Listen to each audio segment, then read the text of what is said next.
Hi, this is Kai Cheng Thom, and you're watching Ask Kai, Quick Tips for the Apocalypse, a series of short videos in which I'll be answering your questions about how to survive and thrive and have great sex in the middle of the end of the world.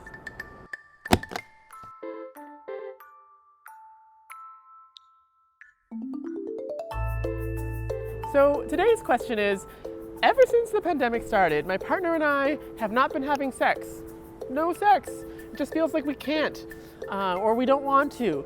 What's going on, and what can we do about it? So for those of you who are like, yeah, me and my partner too, or me and my partners also, it's also been really difficult to have sex, even if we are living together, potting together, quarantining together, know that you are not alone. I do not have any kind of scientific research to back this up, but anecdotally I can tell you, everyone I know and their dog has been like, we're not having sex.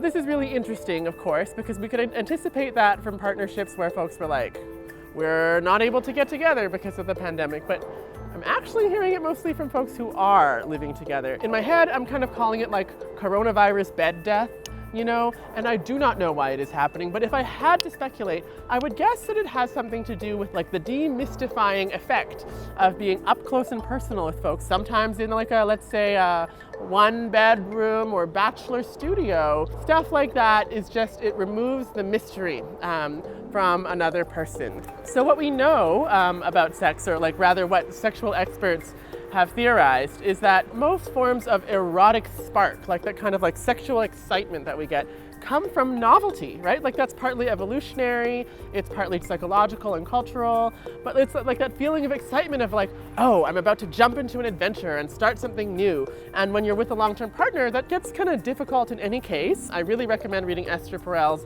Mating in Captivity for an exploration of that phenomena.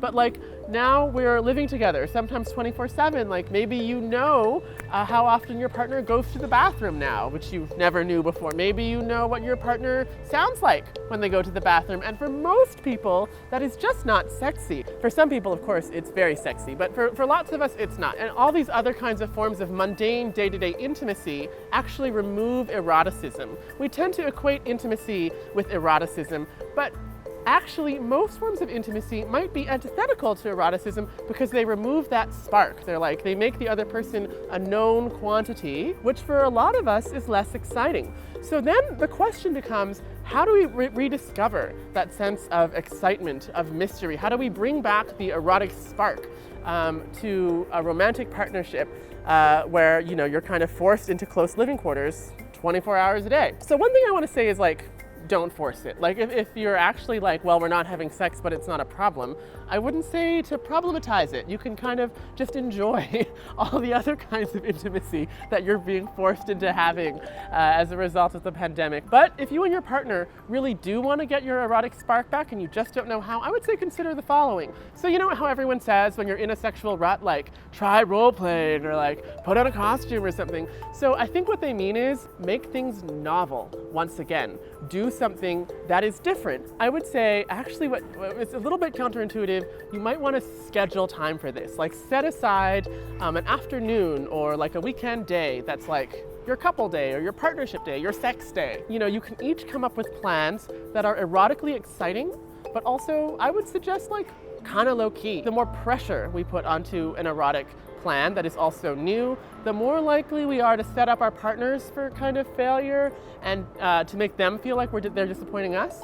So I would say, I always suggest things like, what happens if you just kind of spend an afternoon nude together? Like watching a movie or like, I don't know, eating chocolates, but in the nude. Something that you wouldn't normally do, right? If you have multiple people, you could play strip poker, or you could play some other kind of like strip-based competition game. You could have an exchange of like erotic fantasies, just talking about them, right? Or maybe writing them down and reading them to each other.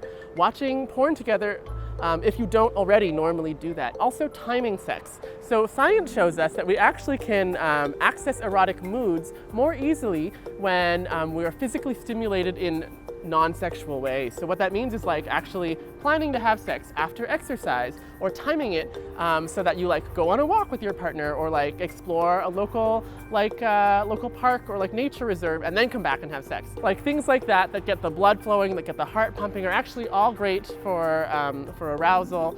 So is timing sex like with food, actually, like eating and then having sex, and with energy. So like pick a time of day when you know you're gonna be kind of excited. Like don't save sex for like after you've done all of your computing and your Zoom calls. Actually make the time and space for sex when you know you're gonna be most energetic. And then lastly, I guess I would say like remember that sex doesn't have to be like penetrative intercourse or like even necessarily orgasm. Like we have to kind of reinvent sex to fit the contours of the life that we have. And when we start to think about the erotic as like what about my partner like makes me feel like tingly again, or like what is it that I can do with my partner that feels sort of like adventurous, or like we're pushing a boundary that is safe, but pushing a boundary that is safe and consensual, so that I get that erotic feeling, that feeling of being alive, of wondering what's going to happen next. Like, can I plan a surprise for my partner, putting effort into it? All of these kinds of things are more likely to create satisfaction than being like, oh, we're going to nail each other in this like very particular way. The pandemic and general world events are causing us to reinvent how we do a lot of things, and I would suggest that sexuality is one of them, and that's challenging, but I would say it can also be really exciting. So that's it for today. Thanks so much for watching. This has been Ask Kai, quick tips for the apocalypse. Stay safe, wash your hands, and maybe don't bake a realistic cake that looks like a different kind of object, and then people are like, that's a real whatever that object is, and then they discover it's a cake. Like, reality is confusing enough right now. Don't confuse us more.